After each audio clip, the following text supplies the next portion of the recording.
बच्चों का वक्त ज़ाया करते हैं। हमारे दीनी इदारे में जब लोग आते हैं तो वहां का नज्म ज़ब्त इन बड़े इदारों का देखकर बस औकात लोग कहते हैं पैसा कहाँ से आता है। हम उनसे कहते हैं आप लोग भी अजीब हो। जब हम पढ़ रहे थे तो तुम हमसे कहते थे कि जिंदगी में करोगे क्या, माश का क्या होगा। आप जब ये इदारे चल रहे हैं होते हैं फिर भी वही तुम्हारा सवाल है कि पैसे कहाँ से आते हैं। जब ये मखलूक पढ़ रही होती है तब भी परेशान होते हैं कि इनके माश का क्या होगा भाई, इनकी मईशत का क्या होगा, इनका मुस्तकबिल का क्या होगा।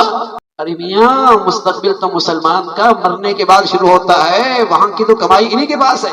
तुम फिक्र करो अपने बच्चों को, बच्चों की जिन्हें कलमा भी नहीं आता, अब्बा के जाने के बाद जनाजा पढ़ना भी नहीं आता, तो जब पढ़ रहे होते हैं तो सवाल बड़ी खैरखाई में उठते हैं करेंगे क्या, इनका माश का क्या होगा। कोई कह दे मियाँ 60-70 साल तो गुजर जाएगी, बताओ इन दूसरों का खरबों साल में क्या होगा। वहां की कमाई भी कुछ है। तो मेरे अजीजों दुनिया